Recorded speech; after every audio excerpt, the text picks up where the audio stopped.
چوارەمین فستیڤاڵی هەڵپەڕکێی بانەیە.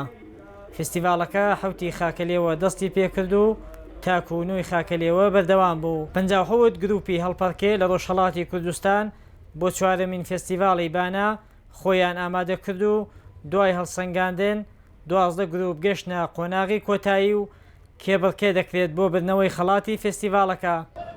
هەروە کە بەناوەکە دیارە چوارمی دۆرێتی چوارمین ساڵە بەرگوزارە بێت لە بانە و ئەمساڵ 57 دانە ئەسەر لە 5 پارێزگای کوردنشینی ئێرانەوە هاتنتە ناو بەشی بازبینی و لێژنەی داوەری لەو 57 ئەسەرە 12 دانە کاری لە ئیلام کرمانشان، 3 گروپ لە ورمێ، گروەیەک لە مەریوان وەک پیاوە پیرەکان بە تەمەنترین و مەسنترین گروپەکەی کوردستان کارانە حاڵە پەڕەنگوڵی دانیکەشی مەریوان، 2 گروپ لە مەهاباد، 2 گروپ لە بانا، 2 گروپ لە سەقف بەشدار بوون.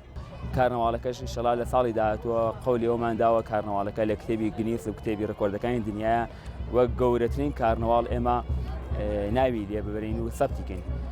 و هەروەها نەوید و خەبەری ئەومان داوە کە ساڵی داهاتوو ئەم فستیڤاڵە لە بەشی نێودەوڵەتی و بەشی بینالملەلیە بەڕێوە بچێت گروپەکان لە وڵاتە کوردنشینەکانی تر و لە پارچە کوردنشینەکانی ترەوە لە پارچە کوردستانەکانی ترۆ بێن بەشدار بن.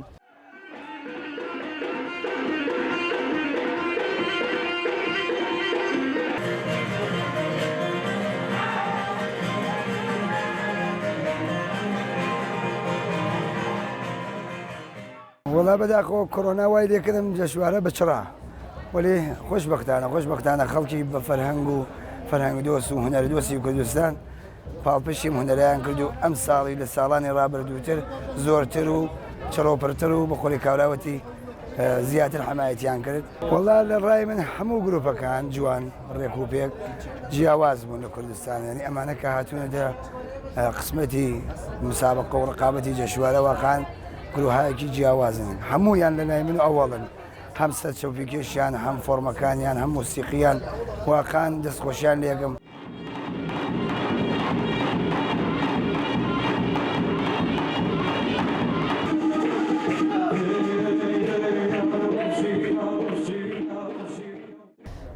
یا دومین جارە کە ئیمە دیای من بەشداری کەین بۆ فستیڤاڵە هەڵپەڕکێی بانە فرێ خوشحاڵیم هایمە نامە برەو خۆشکەی لە کورد زوان و نازارەمان. فستیڤاڵەکە واقعا فستیڤاڵە گەپ و گەورەیەکە. ئیمە فرە خوشحاڵیمان کە هایمە بینە مردمان کورد و نەوچەی کوردەوەری خۆمانە. بەڕێوەبەرانی چوارەمین فستیڤاڵی هەڵپەڕکێی بانە لە هەوڵدان بۆ ئەوەی بتوانن لە ساڵانی داهاتوودا لە پارچەکانی دیکەی کوردستان گروپە هەڵپەڕکێیەکان بانکێشتی ئەم فستیڤاڵە بکەن.